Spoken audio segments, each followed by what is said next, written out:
अस्सलामुअलैकुम नाजरीन, कोहिनूर एट 9 में खुश आमदीद। मैं हूं तहमीना शेख। नाजरीन, आज के प्रोग्राम में मैं बात करना चाहती हूं एक ऐसी पर्सनैलिटी से जो एट ए टाइम बहुत सारे काम कर रही हैं। इन तमाम कामों को कैसे मैनेज करती हैं और फिर कुछ साथ में इनकी पर्सनल लाइफ के हवाले से भी हम बातें करेंगे कि जितनी भी वर्किंग लेडीज होती हैं, जितनी भी वर्किंग गर्ल्स होती हैं, जॉबियंस होती हैं, जो अपनी जॉब को शादी से पहले तो कर ही रही होती हैं लेकिन शादी के बाद भी उसको कंटिन्यू रखती हैं। चूंकि शादी आपके सामने एक बहुत बड़ी जिम्मेदारी होती है। शादी सिर्फ और सिर्फ 1-2 मिनट का निकाह नहीं होता, एक जिम्मेदारी होती है। 2 खानदानों का मिलाप होता है, मियाँ बीवी का ताल्लुक होता है, घर को मैनेज करना होता है। इन तमाम चीजों को लेकर चलना और साथ में अपनी फील्ड को भी लेकर चलना, अपने काम को भी लेकर चलना, ये भारी जिम्मेदारी होती है। इसको किस तरह से मैनेज करती हैं, इस पर मैं चाहती हूँ आज के थोड़ा सा हम डिटेल से बात करेंगे ताकि हमारी तमाम वो खवातीन, तमाम वो लड़कियां जो अपने बच्चे, अपनी जॉब, अपनी फैमिलीज और अपने शौहर हजरात को भी मैनेज कर रही हैं तो उनके लिए जरा आसानी हो सके। चूंकि हम जब किसी को देखते हैं ना कि कौन सा शख्स क्या कर रहा है, मेरी फ्रेंड क्या कर रही है, मेरा कजन क्या कर रहा है, मेरी फुप्पो क्या कर रही है, तो हम उनसे बड़ी जल्दी सबक लेते हैं, सीखते हैं। अच्छा, ये काम ऐसे हो रहा है, मैं भी कर सकती हूँ, ये काम इसने किया है तो क्या हुआ, मैं भी कर लूंगी। तो ये चीजें वो होती हैं जिससे हम डेवलप होते हैं, हम सीखते हैं। एनी खान मेरे साथ इस टाइम स्टूडियोज में मौजूद है, जो कि बहुत अच्छी मेकअप आर्टिस्ट हैं, बहुत अच्छी मॉडल हैं, मुख्तलिफ ड्रामास में काम किया, एक्टिंग भी करती हैं और इसके साथ साथ ड्रेस डिजाइनर हैं। जनाब अस्सलामुअलैकुम एनी। वालेकुम अस्सलाम। क्या हाल है? अल्हम्दुलिल्लाह मैं ठीक, आप बताएं। मैं बिल्कुल ठीक ठाक। इतनी स्माइली, इतनी फ्रेश कैसे? बस जब इंसान अंदर से खुश होता है तो फिर बाहर से भी नजर आता है। अंदर की खुशी का क्या राज है? My family, my husband and my baby. माशाल्लाह। अच्छा, आपको देख के लगता नहीं है कि आप शादीशुदा हैं, आप मैरिड हैं? मतलब आप मुझे कहें कि तहमीना मतलब हस्बैंड और फैमिली और बच्चा, तो ये बड़ी हैरान कौन सी बात है एक लड़की की लड़की सुनते हुए। मतलब अगर कोई लड़का सुने तो वो एक अलग ही सिस्टम बन जाता है। मैं आपको देख के हैरान हो रही हूँ कि अच्छा आप मैरिड हैं और माशाल्लाह से आपका बेबी भी है, तो बड़ी हैरान कौन बात है। कैसे अपने आप को इतना फिट रखा हुआ है? ये बस समझने गॉड गिफ्टेड है, मतलब कोई मेहनत नहीं है, बस खुद ब खुद ही। अच्छा, खुद ब खुद ही हो रहा है। हाँ एग्जैक्टली, मतलब समझ लें फैमिली से ही। मेरी जो मदर है वो भी एज इट इज, मतलब ऐसे ही उनको भी देखते हैं तो ये नहीं कहते हैं एग्जैक्टली। तो बस हमारी फिजिक भी बस उनके जैसी ही है। अच्छा, आप लोगों की फिजिक भी, जाहिर सी बात है इंसान अपने पेरेंट्स पे ही, फैमिली पे ही जाता है ना ऑब्वियसली। तो बेटा कैसा है आगे से? बेटा भी इसी तरह ही अम्मा की तरह स्लिम स्मार्ट? हाँ बेटा भी हमारे जैसा ही है, मतलब मेरे हस्बैंड भी ऐसे हैं, स्लिम एंड स्मार्ट हैं। अच्छा। और फिर मैं भी, और उसकी फिजिक भी कुछ ऐसी ही है कि वो हमारे जैसा ही लगता है। लेकिन है थोड़ा सा तो, मतलब बच्चे जब होते हैं वो जब क्यूट होते हैं, गुगले होते हैं और ऐसा ही है। लेकिन लगता है कि जब वो बड़ा होगा तो हम पे ही जाएगा। बिल्कुल बिल्कुल, यकीनन अब भी आप लोगों पर ही है क्योंकि बच्चा जो है वो जो छोटे बच्चे होते हैं, कितने माह का है या कितने साल का है? 8 मंथ्स का। 8 मंथ्स का है, मतलब 8 माह का, बहुत छोटा सा है अभी। तो जैसे जैसे दिन और मंथ गुजरते हैं बच्चे अपना फेस चेंज करते रहते हैं, आपकी कलर टोन भी चेंज होती है, इसके साथ में आपकी फिजिक भी बदल रही होती है, नए नक्श भी चेंज हो रहे होते हैं जब तक बच्चा जवान नहीं हो जाता। मेरा ये एक्सपीरियंस है। बिल्कुल ऐसा ही है। जब वो पैदा हुआ था तो वो मुझ पे नहीं था, मेरे हस्बैंड पे था। अच्छा। क्योंकि वो माशाल्लाह से क्यूट था, गुगलू मुगलू सा इस तरह से, मतलब लाइक जब पैदा हुआ तो डॉक्टर ने कह दिया कि मोटू। अच्छा। तो मतलब आई रियलाइज के हुआ है। तो मेरे हस्बैंड यही बताते हैं कि बचपन में वो भी ऐसे थे, लेकिन मैं बहुत ही स्मार्ट थी। अच्छा। पैदा होते ही तो मेरी मदर बताती हैं कि मतलब लाइक आप तुम्हें हाथ लगाते ना डर लगता था कि यार इसकी हड्डी टूट ना जाए। एग्जैक्टली मैं ऐसी थी।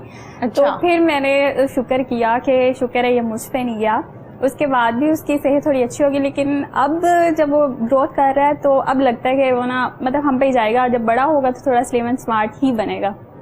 ठीक है, बिल्कुल ठीक है। अच्छा, मुझे ये बताइए एनी के माशाल्लाह से एट ए टाइम घर को भी लेकर चलना, साथ में मुख्तलिफ किस्म के मेकअप आर्टिस्ट का काम आप करती हैं, मॉडलिंग आप करती हैं, एक्टिंग आप करती हैं, माशाल्लाह से ड्रेस डिजाइनिंग की जो डिग्री है वो आपकी अभी कंप्लीट हुई है और उस पर भी आप काम कर रही हैं अल्हम्दुलिल्लाह। तो इन सारी चीज़ों को लेकर कैसे चलती हैं, कैसे मैनेज करती हैं? वो इस तरह से कि मैं जो भी करती हूँ ना इंजॉय करके करती हूँ, मतलब ना ही उसे बोझ समझती हूँ, ना ही ज़बरदस्ती करती हूँ। मतलब उसमें मैं अपनी मतलब घर को भी देखती हूँ, अपनी सारी टाइमिंग्स देखती हूँ कि टाइम को मैनेज करती हूँ और वो ही काम चूज़ करती हूँ जो मेरे लिए इजी हो। मतलब अगर मुझे एक्टिंग की कोई भी ऑफर वगैरह आ रही है सच कुछ, तो मैंने उसे देखना है कि हाँ ये मतलब मुझे इसमें मेरा टाइम मैनेज हो जाएगा। हाँ जी एग्जैक्टली, तो वो काम करूँगी। और उसके बाद जो मेकअप है वो भी इस तरह से बुकिंग्स लेती हूँ, फ्रीलांस काम करती हूँ, घर में ही हो जाए। मतलब प्रॉपर मैंने कोई पार्लर वगैरह नहीं बनाया, ना ही किसी इंस्टीट्यूट के साथ, क्योंकि उसके लिए फिर टाइम टेकिंग है, प्रॉपर टाइम देना पड़ता है। तो इसलिए फिर मैं इस तरह से मैनेज करती हूँ इन सब चीज़ों को कि अपने शौक भी पूरे करूँ और मेरी फैमिली भी डिस्टर्ब ना हो, और इस तरह से बस इंजॉय करके बस। ठीक है। अच्छा मुझे ये बताइए एनी के, जैसे कि आपने बताया कि माशाल्लाह से 8 माह का आपका बेटा भी है, मुझे दिखने में आप भी छोटी सी लग रही हैं, तो क्या ये शादी अरेंज मैरिज थी, लव मैरिज थी? ये आप सच्ची सच्ची बताना। सच्ची बताऊं तो मतलब दोनों ही ले लें कि नहीं, ये सियासी जवाब है। नहीं सियासी नहीं है, एग्जैक्टली यही है कि मेरे हस्बैंड की तरफ से उन्होंने मुझे पसंद किया, प्रपोज किया, तो आई वॉज थिंकिंग कि इतनी जल्दी कैसे, क्योंकि मेरी अभी डिग्री कंप्लीट हुई थी, 1 ईयर लेफ्ट। तो फिर मैंने घर में बात की कि यूं प्रपोजल है, तो आप लोग बताएं। तो मेरी सिस्टर जो हैं वो थोड़ी मतलब चाहती थी कि हाँ जल्दी बस शादी हो जाए लड़कियों की। मैं चाहती थी नहीं, डिग्री कंप्लीट करूँ, उसके बाद कुछ बनूँ, फिर जाकर शादी होगी। अच्छा, अम्मी क्या चाहती थी? तो अम्मी भी यही चाहती थी कि जल्दी हो जाए। तो फिर जब मैंने उनको बताया, उन्होंने कहा कि अच्छा चलो देखते हैं, ये वो उनसे मिलते हैं। तो फिर आए, देखा, सबको पसंद आया, तो बस सबने हाँ कर दी और जल्दी लेकिन भाई भी यही चाहते थे कि मेरी डिग्री कंप्लीट हो। तो लेकिन बस वो जो अल्लाह ने जो टाइम लिखा है ना, उसी पे ही होना होता है, तो बस शादी हो गई। सही। तो आपके क्लास फेलो थे, आपके कॉलेज के थे? नहीं, मेरे सीनियर थे, और उसके बाद यही मॉडल, तो उन्हें मतलब मॉडल्स रिक्वायर्ड थी, तो ऐसे उनका भी काम ना यही है, फैशन डिजाइनिंग का ना। अच्छा। तो ब्राइडल वेयर्स का करते थे सऊदीया में और दुबई में, तो उन्हें मॉडल्स चाहिए थी, और उन्होंने किसी से कहा कि यार मुझे मॉडल्स रिक्वायर हैं पाकिस्तान से। तो उन्होंने कहा ठीक है यार मीटिंग करवा देते हैं। फिर वो आए जब मीटिंग करने के लिए। कैसी मीटिंग कराई है? वो एक ऐसी मीटिंग हुई कि बस उन्होंने प्रपोज कर दिया, तो बात यहाँ तक पहुंची। फर्स्ट मीटिंग में, मतलब नहीं, फर्स्ट मीटिंग हुई, उन्होंने कहा कि मतलब ये ना ओके हैं। ठीक है। मेरे साथ और भी थी, और ओके हुआ, और जी 2-3 दिन मतलब इसी तरह हमने इस पे डिस्कस किया। अच्छा जी ये डन हो जाएगा, इस ड्रेस है ये वो। एकदम से उन्होंने कहा कि यार मैं आपसे ना नहीं करवाऊंगा। मैं यार ये क्या, हैरान हो गई एग्जैक्टली कि मना क्यों कर दिया। मुझे बुरा लगा कि पहले ओके किया, फिर मना कर दिया। तो उसके बाद फिर उनकी जाने के बाद उन्होंने कहा कि आप रीज़न पूछो ना कि मैंने क्यों मना किया है। अच्छा, तो उन्होंने आपको खुद कहा? हाँ, तो मैंने कहा चले बता दीजिए क्यों मना किया। वो कहते एक्चुअली के ना मैं आपके बारे में ये सोच रहा हूँ। अच्छा। तो मैं हैरान, मेरे को लो जी कि आपने अभी मैं तो मॉडलिंग करने आई हूँ। एग्जैक्टली मैंने यही कहा कि मैं तो ये सोच रही हूँ और आप ये। और फिर मैंने ये सोचा अच्छा यार अगर ये सोच भी रहा है ऐसा, तो इसने सोचते ही कह दिया कि ये जी मॉडलिंग नहीं करनी, मैंने तो बाद में भी करनी है। तो मैंने ये काम नहीं ठीक है, ये तो काम नहीं है। एग्जैक्टली। फिर उन्होंने कहा अच्छा चलो ठीक है भाई, आपकी सारी शर्तें मंजूर, तो आप हमारा रिश्ता मंजूर करें। मैंने कहा भाई मेरे घर वाले करेंगे, मैं उनसे बात करूंगी, वो मान जाएंगे तो ओके ठीक है। तो बस यूं ही बस घर वाले। कितने से बाद शादी हुई? After 1 year. 1 साल। तो 1 साल फिर गपशप चलती रही, अंडरस्टैंडिंग चलती रही। गैप भी आया था, मतलब I am not serious, I was not serious about it के होगी या नहीं होगी। ये इंटरव्यू उन्होंने देखना भी है जरा ध्यान से। मुझे भी पता है कि मैं नहीं थी सीरियस। तो लेकिन फिर भी हम गैप भी आया हमारे बीच के। मैंने कहा यार घर वाले नहीं मानेंगे इतनी जल्दी। अभी मेरी बड़ी सिस्टर भी थी, उनकी भी शादी नहीं हुई थी, तो मतलब मैं बस अपने कामों में लग गई। लेकिन वो अगेन वापस आए और उन्होंने कहा कि आई एम सीरियस, तो बात करो बस, अब डन करवाना है और फिर मैंने वापस जाना है। तो फिर वो उन्होंने घर वालों से बात की, डन हुआ, और उसके बाद फिर घर वालों ने कहा ठीक है। फिर भाई की शादी से उन्होंने साथ ही मेरी कर दी। अच्छा, जबरदस्त जबरदस्त, बहुत अच्छी जो आपकी पर्सनल लाइफ के मुतालिक जो यकीनन लोग भी जानना चाहते थे। मतलब वही इम्प्रेसिव, मेरे लिए ये चीज़ इम्प्रेसिव थी कि उन्होंने मतलब डायरेक्ट मुझे निकाह के लिए कहा। अदरवाइज आपको पता है कि किस तरह ये वो मुझे ये चीज़ अच्छी लगी और मैंने घर वालों को कहा था, मैंने कहा ये मुझे चीज़ अच्छी लगी है, बाकी आप लोग देख लो। अच्छा, सही है। अच्छा ये बताएं एनी कि जब लड़कियों की शादी हो जाती है ना, तो लड़कियों का जाहिर सी बात है तवज्जो जो होती है सारी की सारी वो उसके हस्बैंड पर होती है, घर पर होती है, नई नई शादी की खुशियां होती हैं, उसको एंजॉयमेंट होती है, घूमना फिरना होता है, और इसी एंजॉयमेंट में, इसी खाने पीने में, इसी घूमने फिरने में अपनी फिजिक पे ध्यान नहीं देती लड़कियां। अक्सर औकात मैंने ऐसा देखा है कि जब शादी हो जाती है, शादी से पहले बड़ी स्लिम स्मार्ट प्यारी होती है, जैसे ही शादी हो जाती है 2-3 साल के बाद आप देखें तो वो डबल डेकर बनी होती है। अब सवाल जब उनसे पूछो कि क्यों भाई, वो कहती है जी बच्चे पैदा कर लिए हैं, बच्चों की वजह से ऐसे हो गया, अब सारी तवज्जो बच्चों पे होती है। तो आपने अपने आप को कैसे मैनेज किया? फर्स्ट ऑफ ऑल ये कि आप ये देखें कि आपके हस्बैंड की रिक्वायरमेंट्स क्या है। Very good. तो माय हस्बैंड अट्रैक्ट्स ब्यूटी, तो इसलिए फिर मेरे लिए ये बहुत ज़रूरी था कि मैं अपने आप को मेंटेन रखूं। तो जब आई वाज प्रेग्नेंट तो मैंने वर्कआउट किया, मतलब मैंने बिल्कुल भी रेस्ट नहीं किया कि बिकॉज आई वाज नॉर्मल और this is not a disease. ठीक है, ठीक है, बिल्कुल बिल्कुल। तो जो लड़कियां बना लेती हैं कि जी हम प्रेग्नेंट हैं, हम बेड रेस्ट पे हैं, ये वो ऐसा कुछ भी नहीं है। अगर आपकी डॉक्टर आपको कह रही है कि you are normal, then you are normal, तो you have to do work. जबरदस्त। तो मैंने अपना इवन मेरी मेड थी, मैंने उसे हटा दिया। अच्छा। मैंने खुद काम किया और मैंने डाइट ली है, तो वो इस तरह से हुआ कि फिर जो फैट आप पे आता है तो वो आप पे रहता नहीं है।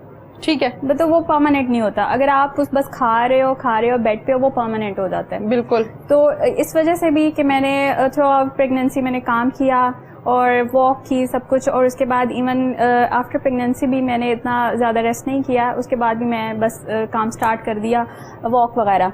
तो इसलिए शायद मेरी ये थिंकिंग है कि इसलिए वो फैट बस रहा नहीं और चला गया। ठीक है। अच्छा, ये मुझे बताएं कि हम पाकिस्तानी जो खवातीन है ना, ज्यादातर ऐसा भी होता है कि जब बच्चे पैदा कर लेती है ना, तो बच्चे पैदा करने के बाद इनका बस नहीं चलता कि क्या क्या कुछ आए और खा जाए, क्योंकि वो ये फील कर रही होती है कि वीकनेस हो गई। और हम लोगों का ना मुआशरे में भी ऐसा डेवलप हो गया सिस्टम कि कहते हैं कि अगर मतलब वो आफ्टर डिलीवरी आपके जो डेज होते हैं कि जो खाओगे पियोगे वो लगेगा। अब उसमें देसी घी भी खाया जा रहा है, गोश्त कीमे सब कुछ खाया जा रहा है, ऑब्वियसली वो जिस्म के अंदर जाएगा। अब जब तक आप उसको हजम नहीं करेंगे, आप वॉक नहीं करेंगे, आप अपनी कैलोरीज को बर्न नहीं करेंगे, तो आप मोटे होंगे।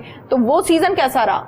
वो भी इसी तरह ही रहा। और खाते हैं, सब खाते हैं, इवन मेरी मदर ने मुझे भी खिलाया और मैंने खाया भी थोड़ा, मतलब मटन भी खाया और इस तरह से। लेकिन मैंने तब भी यही किया कि मतलब खा कर बैठ नहीं जाती थी। अच्छा। मतलब मैं वॉक करती थी इसीलिए, और लेकिन मैंने कम खाया वैसे देसी घी वगैरह, लेकिन खाती हूँ अभी भी मैं। अच्छी बात है। खाती हूँ देसी घी का। अच्छा लगता तो नहीं मैं है। खाना अपना सही खाती हूँ, ये नहीं कि मैं डाइट पे हूँ या ऐसा कुछ। लाइक मेरा जो टारगेट था आफ्टर प्रेगनेंसी के, मैं 50 बिलो जाऊँ लेकिन 50 अप ना हो मेरा ना। ठीक है। वेट। तो उसके बाद यही हुआ, मेरा 52 kgs हो गया ये लास्ट मंथ। मैं अब ना, उस टाइम मैंने खाना था डिनर, तो मैं सोच रही हूँ यार मैं खाऊं या ना, ये ना। फिर मैंने कहा छोड़ो, आज तक डाइट नहीं किया ना, तो अब भी नहीं करनी। 52 है, मैंने कहा 2 kgs चला जाएगा, बस वॉक स्टार्ट कर देनी है ना और ज्यादा। ठीक है। तो मैं खाना खा के ही सोई। बिल्कुल ठीक है। अच्छा, एज अ मेकअप आर्टिस्ट माशाल्लाह से आप काम कर रही हैं, किसी एक इदारे या फर्म के साथ अटैच नहीं है, लेकिन वैसे मेकअप आर्टिस्ट के तौर पे आप काम कर रही हैं।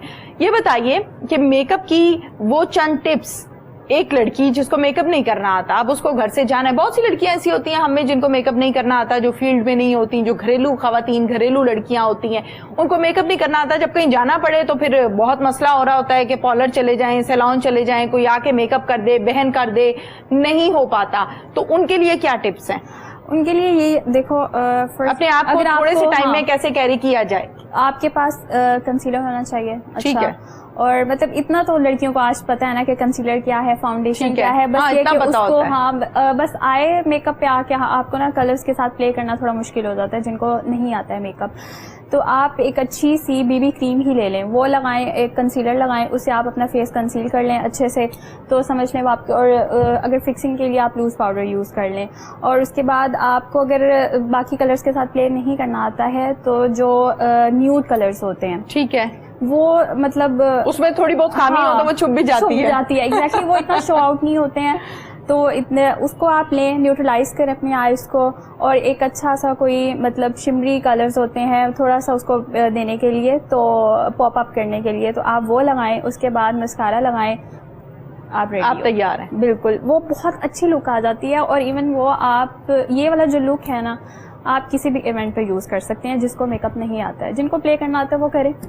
ठीक है। अच्छा ये बताइए कि ये तो हो गई ना बात फेस के हवाले से कि जिनको नहीं भी करना आता उनके लिए आसानी है कि फौरन से कैसे अपने आप को रेडी करना है और चले जाना है। बालों पे आके तकरीबन खवातीन रह जाती हैं, लड़कियां रह जाती हैं, क्योंकि हेयर स्टाइलिंग हर एक को नहीं आती। अब मुझे आप कहें कि तहमीना आपको मेकअप आता है, मैं कहूंगी बस सीधा सीधा मेकअप आता है, हेयर स्टाइलिंग नहीं आती, तो आम लड़कियों को यकीनन ज्यादा प्रॉब्लम होती है। हेयर स्टाइलिंग का क्या किया जाए, बालों का क्या किया जाए कम से कम टाइम में? वैसे जो कहते हैं ना कि आजकल जो ट्रेंडिंग है ये लाइक पिन्स, अच्छा, एक साइड पे करो, दूसरी साइड पे पेन लगाओ और चलो जी आपका स्टाइल आ गया। आपके तो बाल स्ट्रेट है ना, आप प्यारी लग रही हो। जिनके स्ट्रेट नहीं होते, जिनके स्ट्रेट नहीं है तो ऑब्वियसली टाइम टेकिंग है स्ट्रेट नहीं, तो वो तो फिर करनी पड़ेगी। हाँ। लेकिन हाँ, अगर आपके बाल स्ट्रेट नहीं भी हैं, लाइक थोड़े कर्ली हैं, तो उसमें भी ये स्टाइल बहुत ज्यादा बेनिफिशियल है। ठीक है। तो आप एक साइड पे लगाओ, वो एक साइड पे आपके कर्ल्स आ जाते हैं, या आप हेड बैंड्स हैं आप वो लगा लें।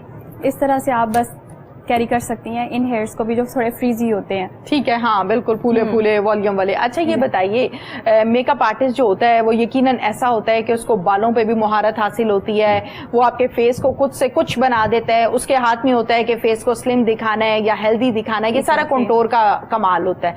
बालों के हवाले से आपसे जानना चाहूंगी, ये बताइए मुझे एनी खान के हमारे यहाँ लड़कियां बालों को स्ट्रेट बहुत पसंद करती हैं कि डेड स्ट्रेट होने चाहिए, मॉड स्कॉट लुक आती है आपकी पिक्स में भी वैसे भी और अच्छी भी लगती हैं आप। तो क्या बालों को डेड स्ट्रेट रोज रोज करना बालों के लिए अच्छा तो नहीं है ना, क्या करना चाहिए? हाँ, ये बिल्कुल आपके एग्जैक्टली आपके जब हेयर्स को हीट जाती है तो वो बर्न होते हैं, ड्राई हो जाते हैं, उनकी जो नरिशमेंट होती है वो बिल्कुल गायब हो जाती है।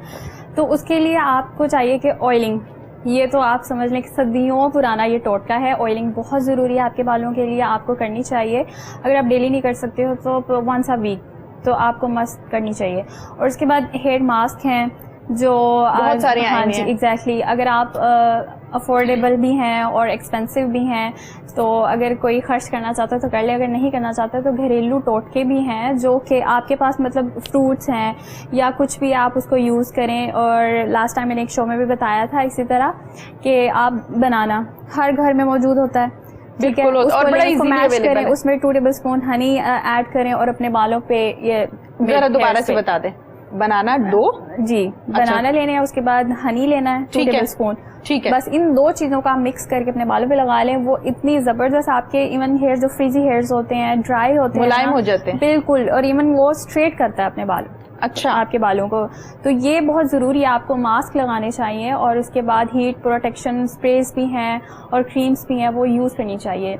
और अगर सबसे सस्ता तो ऑयलिंग है, ये बेस्ट है। ये आपने जो बनाना वाला बताया ये भी बड़ा इजी है और बनाना भी आसान है और अवेलेबिलिटी भी इजी है। मतलब आप जब शॉवर लेते हो, शॉवर लेने के आफ्टर शॉवर कि अपने बालों को, तो आप ना हल्का सा ऑयल लेके ना, बिल्कुल हल्का सा जो होता है मस्टर्ड ऑयल, तो वो लेके ना तो आपने यहाँ पे बस नीचे नीचे लगा लेना है, क्योंकि आपके बाल यहाँ से ज्यादा ही खराब होते हैं। हाँ। तो यहाँ पे लगा लें और उसके बाद फिरते रहें, क्योंकि आपने कहीं जाना नहीं है। तो आप जब अगेन वॉश करोगे तो आप खुद डिफरेंस देखोगे कि आपके बालों में कितना डिफरेंस आया। ठीक है, लेकिन ऑयलिंग से ये होता है ना कि वो चिपचिपे से और बहुत लाइट सा लगाना है ना, ठीक है, बहुत लाइट सा गीले गीले बालों पे ना लगा के उसके बाद आपने कॉम्ब कर लेना है, तो वो बिल्कुल भी इतने चिपको फील नहीं होते हैं। तो अगर आपने कहीं नहीं जाना तो ठीक है। अच्छा ये बताइए कि रिबॉन्डिंग बालों के लिए कैसी है? और ये ट्रेंडिंग है, लेकिन ऑब्वियसली नुकसान तो हर चीज़ का ही होता है। बहुत इसमें केमिकल्स होते हैं, आपके जो हेयर फॉल बहुत ज़्यादा होता है आपके। मैं कहती हूँ कि जिनके जो हेयर्स हेल्दी नहीं है ना, वो तो इसको ना करवाएं तो बेहतर है, क्योंकि आपके इसमें जो हेयर्स टूटते हैं ना और जो उतरते हैं ना, सीरियसली कि फिर बाद में आप सोचते रह जाते हो कि ये हमने किया ही क्या है अपने साथ ना। तो बाकी ठीक है, आप लोग करवा रहे हैं, मर्जी है उनकी। ठीक है। अच्छा ये बताइए कि मेकअप आर्टिस्ट को बड़े अच्छे से इस बात का पता होता है कि ये फेस है, इस पर मेकअप करना है, इस तरह की आईज बनानी है और ये वाली लिपस्टिक चलेगी, तो स्मोकी आईज के साथ लिपस्टिक के कौन से कलर्स बेहतर है? हाँ, स्मोकी आईज के साथ आप ना न्यूड कलर्स में जाएं, वो ज़्यादा अच्छे लगते हैं। मतलब ब्राउन्स में चले जाएं या लाइट ब्राउन्स में चले जाएं।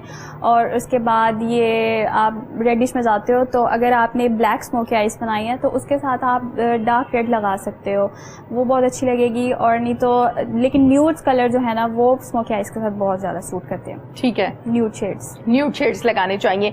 हमारे यहाँ ये ट्रेंड है, आज से कुछ साल पहले ऐसा होता था, लेकिन अब भी कहीं कहीं मैं देखती हूँ ऐसा हो रहा होता है। शादियों को देखें, इवेंट्स को देखें, तो जिस कलर के आपके कपड़े होते हैं, आपका ड्रेस जिस कलर का होता है ना, उसी कलर का आई बॉल पे शेड भी लग रहा होता है। तो ये दुरुस्त है या इससे एक ऑकवर्ड सी लुक आती है? नहीं, पहले ऐसा फॉर एग्जाम्पल कि आपकी येलो शर्ट है तो आई बॉल जो है आपका, उस पर भी येलो ही आई शेड लगा हो। आप मतलब येलो लगाओ, ठीक है, लेकिन उसकी ब्लेंडिंग इस तरह से करो, आप उसको येलो और ब्राउन्स को मिक्स कर दो, तो उसके बाद लगाओ ना, तो आपके ड्रेस के साथ भी चल जाएगा और इतना खूबसूरत शेड आता है ना उससे। तो आई हैव ट्राइड और ये बहुत अच्छा शेड आता है, आप लगा सकते हो, ट्रेंडिंग में जाते हो। और उसके बाद आजकल तो कलर्स के साथ प्ले किया जा रहा है और ये बहुत खूबसूरत लगता है, तो you can play with it. बिल्कुल ठीक है। अच्छा ये बताइए कि अक्सर औकात अपने फेस को छोटा दिखाने के लिए कुछ लड़कियां कंटूर बहुत ज्यादा कर लेती हैं। ज्यादा से मुराद है कि बिल्कुल ब्लैक लाइंस नजर आने लगती हैं नोज पे, चीक्स पे या आपकी जॉ लाइन पे। तो कंटूर किस हद तक करनी चाहिए कि फील ना हो, या कंटूर का मकसद ये है कि फील हो? नहीं, कंटूर का मकसद बिल्कुल भी ये नहीं है कि वो फील हो, लाइंस फील हो। उसकी ब्लेंडिंग इस तरह से होनी चाहिए कि वो आपका बस एक शेड सा आ जाता है कि ऐसा लगता है कि यार ये स्लिम है, लेकिन ये नहीं कि ऐसे लाइंस बनी हुई है, इधर लाइंस बनी हुई है, वो तो बहुत ही ऑकवर्ड लगता है। तो इसके लिए बेस्ट है कि आप जब बेस बना रहे हो ना, तो आपके पास ना जो ब्रॉन्जर में क्रीम होनी चाहिए जो कंटूर के लिए, अगर वो आप लगा कर ना उसके साथ ब्लेंड कर दो बेस के साथ ही, तो वो एक नेचुरल लुक आता है, वो लगता ही नहीं है। और उसके बाद आप बस हल्का सा पाउडर कर दो, मर्ज हो जाता है ना, एकदम मर्ज हो जाता है और वो इतना अच्छा लुक आता है, आपको लगता ही नहीं है कि आपने वो लाइंस लगा के इतनी कंटूर की है, और फेस आपका स्लिम दिखता है। मॉडलिंग कर रही हैं, रैंप वॉक की है, शूट्स किए हैं, कैसी फीलिंग्स है, कैसी फील्ड है?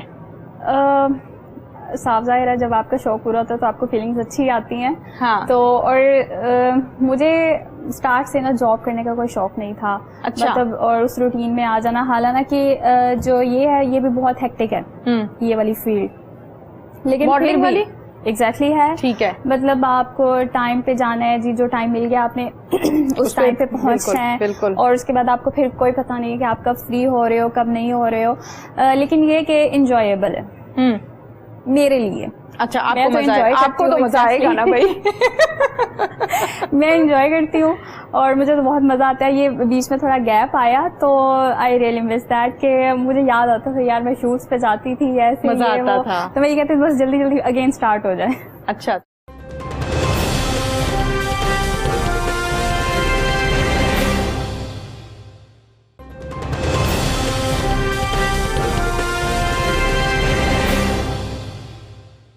अच्छा मुझे ये बताइए कि रैंप वॉक भी आपने की है, तो रैंप वॉक के लिए फॉर एग्जांपल कि आपका रैंप वॉक है, आपका क्या कहते हैं इसे, इवेंट है, तो उस इवेंट के लिए आपको तैयार होना है। कल आपका इवेंट है, उसके लिए आपको तैयार होना है। अब उस कॉन्सर्ट के लिए, उस रैंप वॉक के लिए कितने दिन पहले प्रैक्टिस करवाते हैं? ये वैसे तो practice some time 1 day before भी होती है, लेकिन आपको अगर वॉक आती है तो आप एट द स्पॉट जाके कर सकते हो, मतलब आपको आइडिया है। लेकिन ये है कि आपको एक प्रॉपर थीम के लिए और सबको साथ लेके चलने के लिए कि आपका थीम क्या है, उसके लिए तो आपको 2 से 3 डेज तो रिक्वायर्ड हैं। ठीक है, तो ये होने चाहिए, थोड़ी प्रैक्टिस तो होती है। लेकिन अगर आप सोलो कर रहे हो तो फिर कोई इशू नहीं है आपको। हाँ, कोई इशू नहीं, आपको वॉक आती है, आप सोलो कर रहे हो, दैट्स इट। अच्छा, कुछ को तो बड़ी अच्छी वॉक आती है, कुछ को वॉक भी नहीं आती है, आम सादे से सिंपल से चले और चल के चलो जी अपने घर चले गए, जो भी सिस्टम होता है। अच्छा ये बताइए, ये वॉक सीखने में कुछ लड़कियों को बहुत प्रॉब्लम आ रही होती है, क्या वजह है? इसमें मैं कुछ नहीं कह सकती हूँ।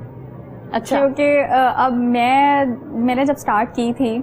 आपको मुश्किल लगी थी? नहीं, बिल्कुल नहीं, वॉक बिल्कुल नहीं, आती थी पहले से ही। वो कहते हैं ना एक शौक की बात होती है, जब आपको शौक होता है तो आपको सब कुछ आ जाता है। तो मैं चलती ही ऐसे थी कि मुझे ना, मैं स्कूल में होती थी तो मुझे सारे बल्कि ये कहते थे कि तुम तो ऐसे चलती हो जैसे कोई मॉडल चल रही हो, मतलब लाइक मुझे ये कहा जाता था। और फिर मैं यूनिवर्सिटी में गई, जब मैं अपनी डिग्री करी थी फैशन डिजाइनिंग की, तो तब ये एक वॉक आई थी।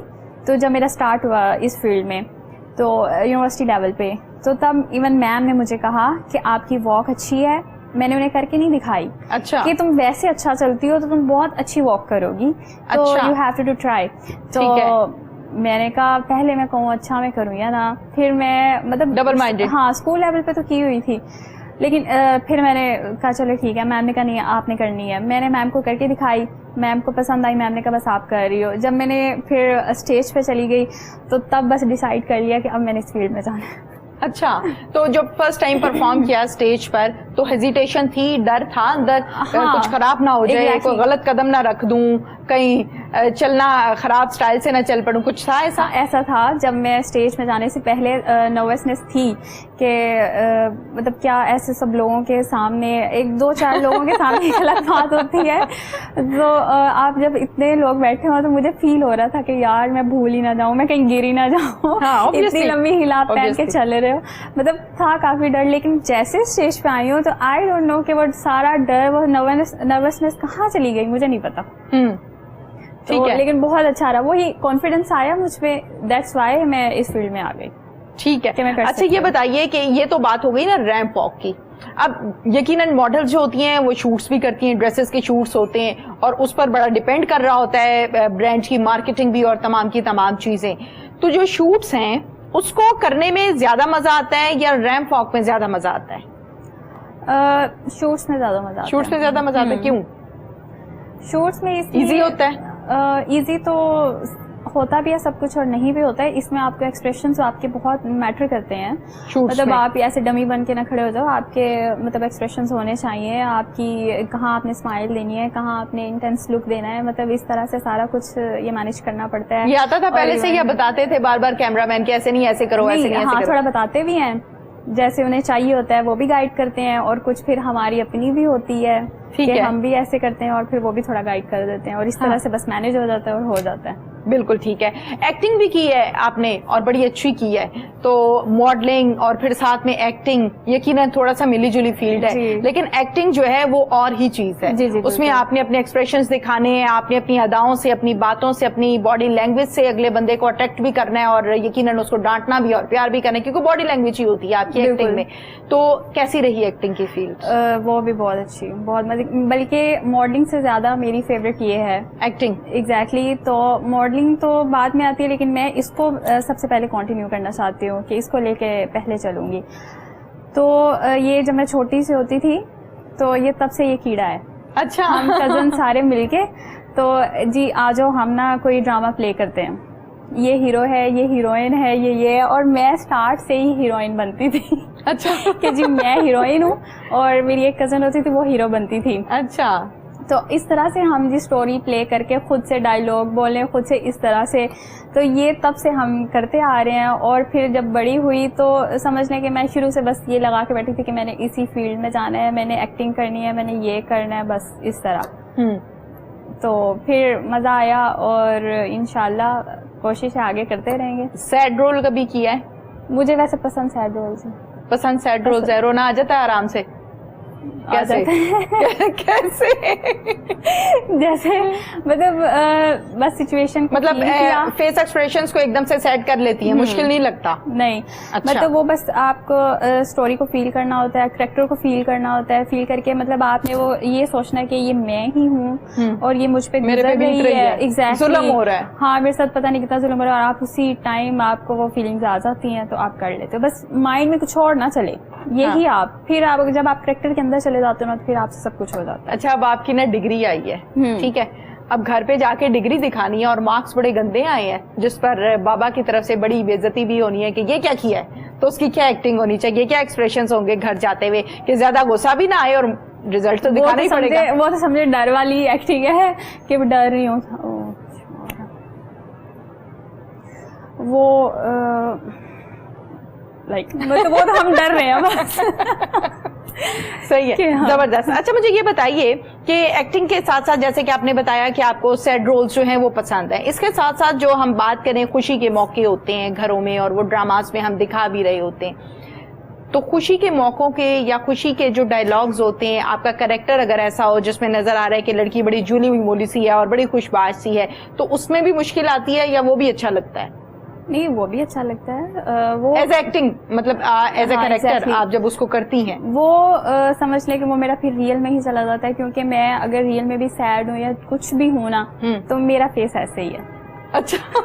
तो कोई फील नहीं कर सकता कि इसके अंदर चल क्या रहा है। कि मैंने जब भी किसी से मिलना है बहुत खुशी से मिलती हूँ, और मतलब इसी तरह अगर मुझे कोई कुछ कह भी रहा है ना, तो मैं आगे से ऐसे कि ठीक है भाई कह लो, ठीक है, सही है, यानी फेस जो है वो रहता ही स्माइली है। तो इसलिए जब इस टाइप के जब कैरेक्टर्स हों तो वो बस वो समझने रियल ही आ जाता है ऑटोमेटिकली। अच्छा, जबरदस्त। अच्छा, ये मुझे बताइए कि ड्रेस डिजाइनिंग क्यों चूज की थी?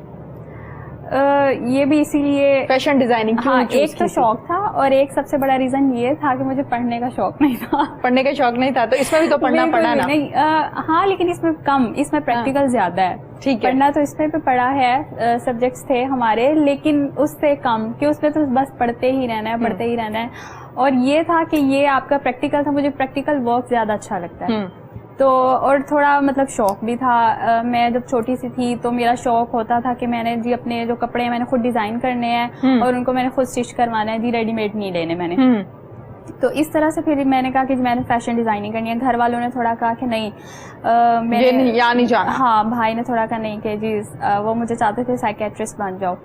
तो मैं कहती थी, क्योंकि मेरे उसमें मार्क्स भी अच्छे थे, मेरा एडमिशन भी हो रहा था, मैं तो डट गई, नहीं जी मैंने फैशन डिजाइनिंग करनी है, मैंने फैशन डिजाइनिंग करनी, मतलब सबने अपने शौक पूरे किए तो मैंने भी यही करना है। तो मेरे फादर ने कहा कि ठीक है, उसका जो दिल चाहता है उसे वो करने दो, आप लोग अपना अपना काम करो। बस।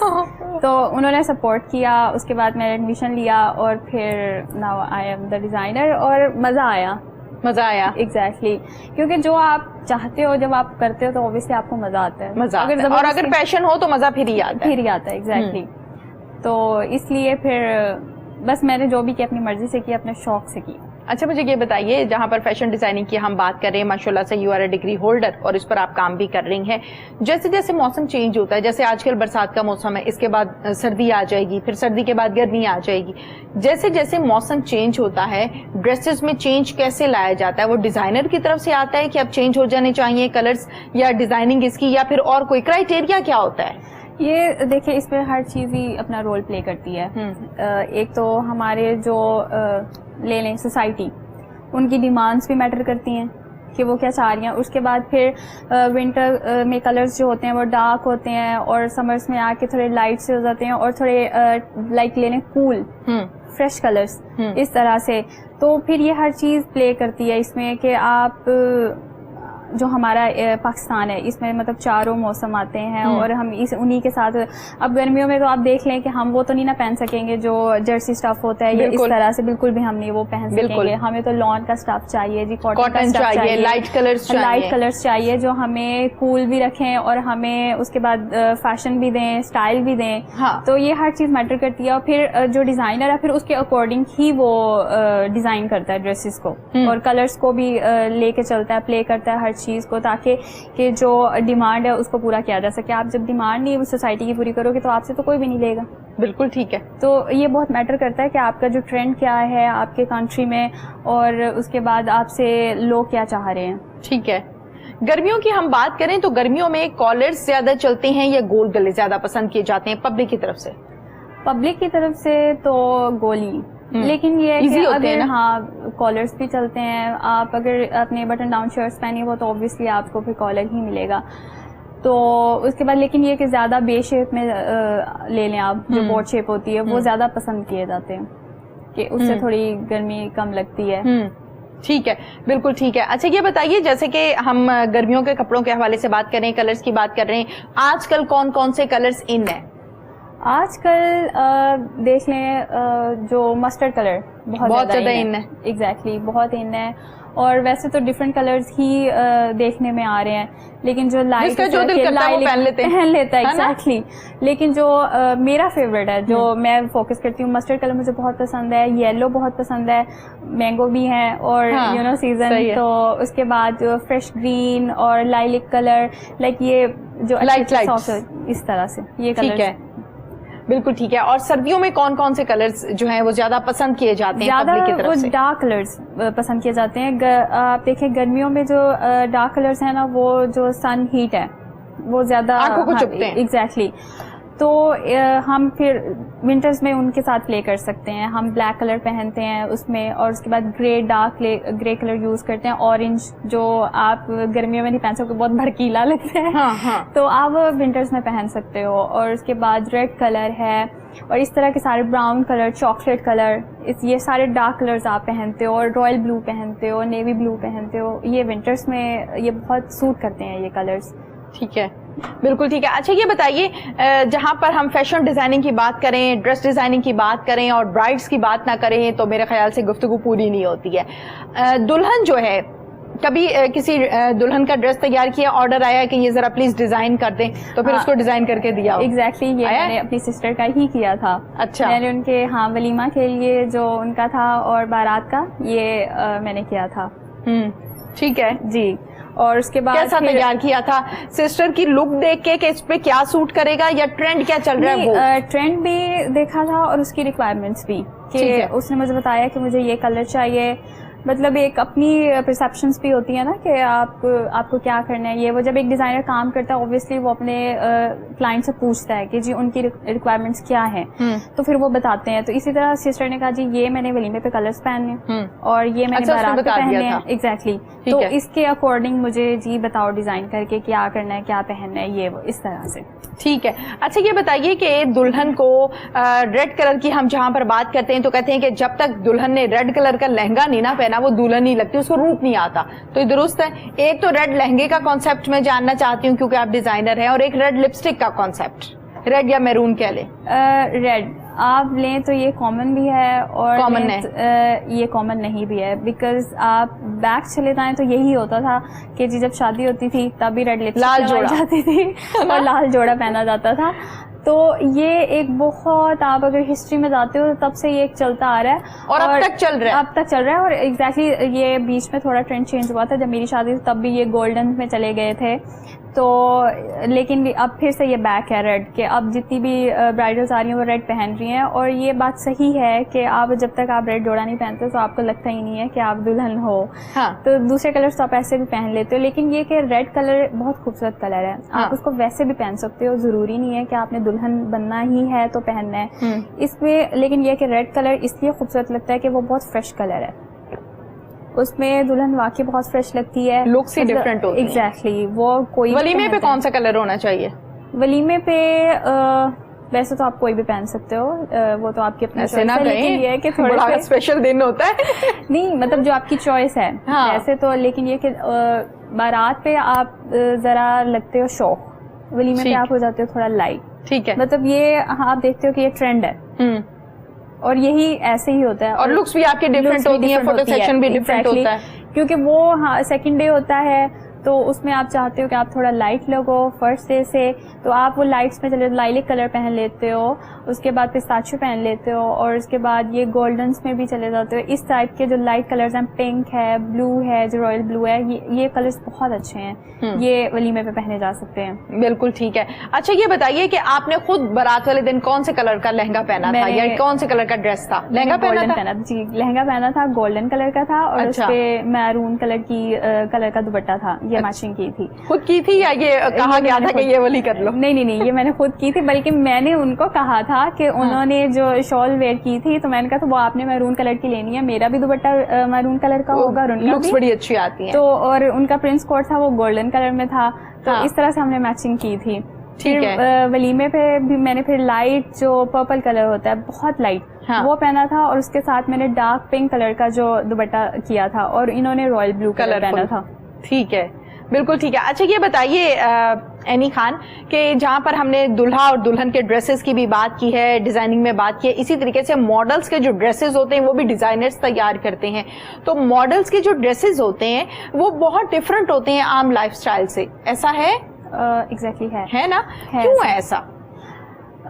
ये इसलिए कि देखो आपने मतलब अपनी डिजाइनिंग शो करवानी है, ठीक है, तो आप कुछ जब तक डिफरेंट दिखाओगे, एग्जैक्टली, जब तक आप कुछ डिफरेंट नहीं दिखाओगे तो लोग बिल्कुल भी अट्रैक्ट नहीं होते हैं।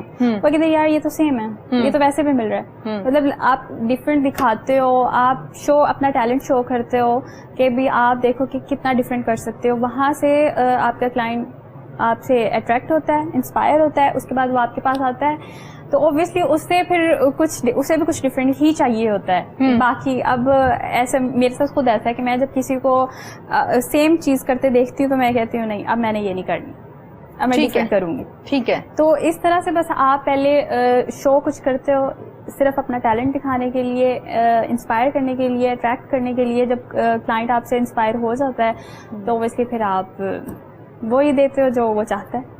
बिल्कुल ठीक है। अच्छा मुझे ये बताइए एनी खान कि जहां पर मॉडल्स की ड्रेसेस की हम बात कर रहे हैं, वहीं पर मेल की हम बात कर रहे हैं, तो उनके ड्रेसेस भी बहुत ही फैंसी हैं। अब उन पे नक्शी दबकी का काम भी होते हैं, मोती भी लगे होते हैं, गोटे भी लगे होते हैं, सब कुछ उनके कोट पर, वेस्ट कोट पर, और अगर शेरवानी है तो उस पर लगी होती है, कुल्ला पहना हुआ तो उस पर भी होता है सारा कुछ, सिर्फ और सिर्फ हील रह गई है।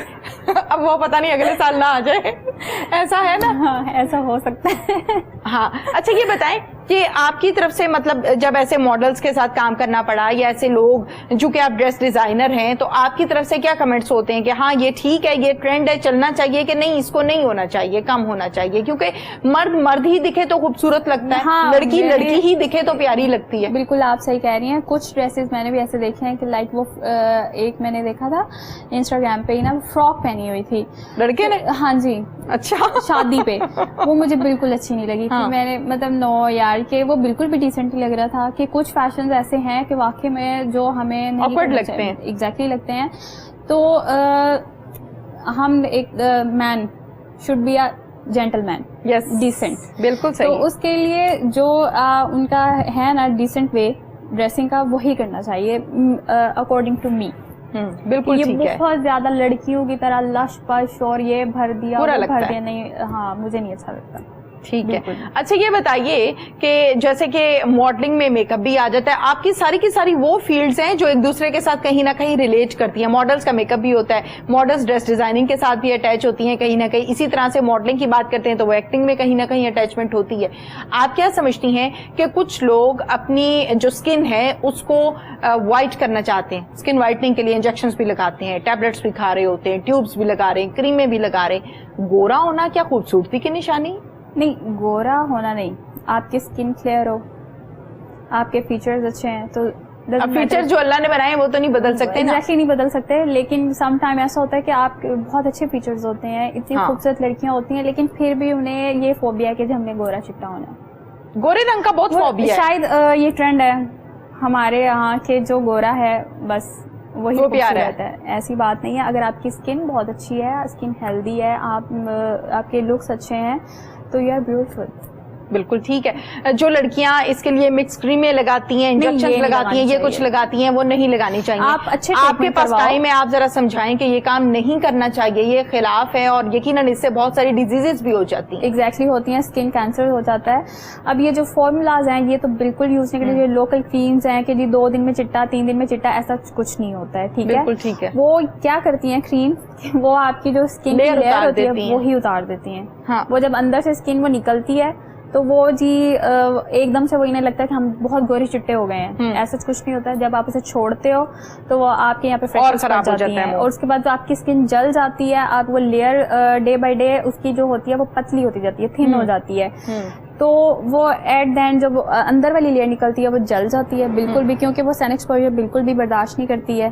तो यहाँ पे इतने धब्बे पड़े होते हैं कि इसलिए कि मैं यही कहूंगी सब लड़कियों से कि खुदारा कि ये वाली क्रीम्स बिल्कुल यूज मत करो। हाँ, आपके नेचुरल इंग्रेडिएंट्स हैं, मतलब लाइक आप ना देसी टोटके कर लो यार, ये दूध है, दही है, बेसन है, मतलब इस तरह की जो चीजें हैं वो भी आप देखो कि आपकी स्किन टाइप क्या है, उसके अकॉर्डिंग ऑयली है या ड्राई है। एग्जैक्टली, क्योंकि अब इसके एक्ने प्रोन स्किन है, ड्राई है, इस तरह कुछ ऐसी चीजें हैं नेचुरल भी कि जो बिल्कुल भी सूट नहीं करती हैं स्किन को। अब मुझे जैसे ना योगर्ट नहीं सूट करती। अच्छा, दही सूट नहीं करता? नहीं करता। मैंने ना ये बहुत ट्राई किया है। अच्छा, स्किन तो पे? स्किन पे एग्जैक्टली। अच्छा। तो वो छोटे छोटे से ना बेबी दाने से बन जाते हैं। अच्छा। रेड हो जाते हैं, ब्लेमिशेस। ठीक है। तो फिर उनको सही करने के लिए मुझे एलोवेरा लगानी पड़ती है। हाँ, ठीक है। तो फिर मुझे पता चल गया कि मुझे ये चीज सूट नहीं करती है, तो ऑब्वियसली मैं नेक्स्ट टाइम वो नहीं करूंगी। तो इसलिए बस देखो आप कि आपकी स्किन टाइप क्या है, उसके अकॉर्डिंग आप घरेलू जो है वो अपनी स्किन को क्लियर करने के लिए आप वही यूज कर लो। और या फिर आप एक अच्छी प्रोडक्ट जिसमें आपको पता हो कि ये वाले केमिकल्स ना हो, ये पैराबिन वगैरह, क्योंकि ये स्किन के लिए बहुत हार्मफुल है। तो आप वो वाली प्रोडक्ट यूज़ करो जिसमें एक अच्छी और नेचुरल इंग्रेडिएंट्स यूज़ किए गए हैं, उससे आप अपनी स्किन को क्लियर रखो, या आप डर्मेटोलॉजिस्ट से कंसल्ट करो। वो बेस्ट वे है कि वो आपको आपकी स्किन के अकॉर्डिंग बता देंगे कि आपने क्या यूज़ करना है क्या नहीं आपकी। और उसके बाद आप क्लींजिंग करो, स्क्रबिंग करो आपको, और डीप क्लींजिंग तो आपकी आफ्टर वीक होनी चाहिए। ठीक है, ये स्किन के लिए बहुत जरूरी है। और उसके बाद आप, मैं तो ये कहती हूँ कि क्लींजिंग तो आपकी डेली बेसिस पे होनी चाहिए, रात को सोते हुए क्लींजिंग करके सोएं। एग्जैक्टली वो डेली करनी चाहिए, लेकिन डीप क्लींजिंग ना, ठीक है, जिसमें आप टोनिंग हर चीज करते हो, स्क्रबिंग करते हो, क्योंकि स्क्रब आप डेली यूज नहीं करो स्किन, ठीक है, क्योंकि फिर वो स्किन पे हार्श हो जाता है। हाँ, एग्जैक्ट। तो क्लींजिंग करो वो आपके लिए, बल्कि आप वो कहते हैं ना AM एंड PM करो। सही है, तो मैं करती हूँ इसी तरह। अच्छा। तो उसके बाद आपकी स्किन जो है, जैसे आप कहते हो जी हाथों को हमारे जी ड्राई हो रहे हैं, हमें जी मॉइस्चराइजर लगाना है, आपकी स्किन को भी इसकी जरूरत है। बिल्कुल सही। आप फेस वॉश करो, आपकी स्किन पे जो सूट करता है। अगर आपकी ड्राई स्किन है तो आप थोड़ा ऑयली ले लो, अगर आपकी ऑयली स्किन है तो जो ड्राई होता है मॉइस्चराइजर जिसमें ऑयल कम होता है, ऑयल फ्री, तो आप वो लेके मॉइस्चराइजर अपनी स्किन पे लगाओ। ये बहुत जरूरी है, इससे आपकी स्किन जो हाइड्रेट होती है और इस तरह से फिर वो हेल्दी लुक देती है, शाइन करती है।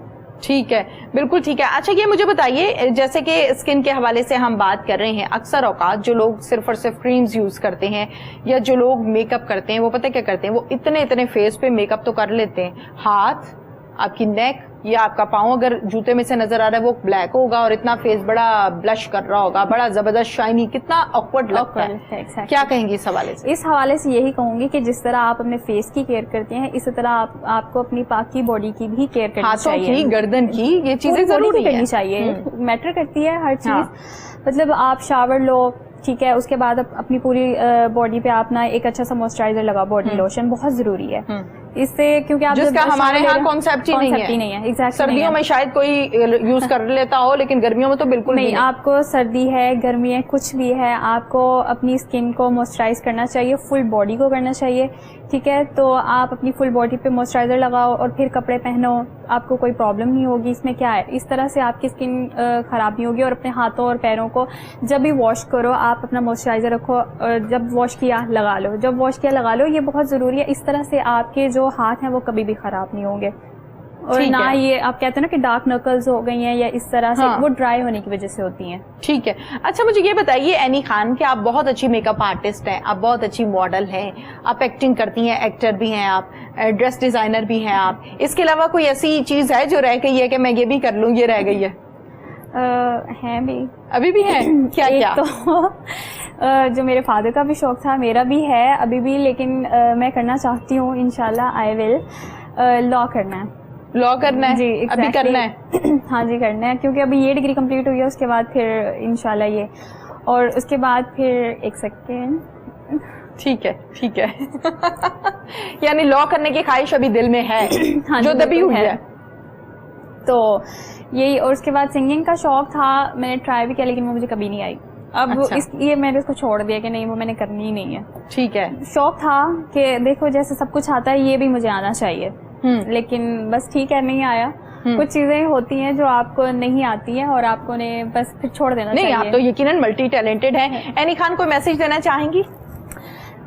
मैं यही मैसेज देना चाहूंगी कि आप जो चाहते हो आप करो, just focus on your AIIMS and goals, don't care about others. तो लाइक जैसे कि मैं जो कुछ भी करना चाहती हूँ, हर्डल सबको आती हैं, सबकी ज़िंदगी में आती हैं, तो लेकिन ये है कि बस आप इन सब लोगों को छोड़ो। लोग ना कभी खुश नहीं होते हैं। मतलब आप कभी कुछ अच्छा करते हो, आप जब आपको फेम मिल जाता है तो वो उससे जेलस होते हैं। अगर आप कुछ नहीं करते हो तो कहते हैं ये किसी काम का नहीं है। तो बस आप जो चाहते हो अच्छे वे में आप बस करते जाओ। बिल्कुल ठीक है जी, बहुत बहुत शुक्रिया आपका। नाज़रीन, प्रोग्राम का वक्त अपने इख्तिताम को पहुंचा, इजाजत दीजिए, अल्लाह हाफिज।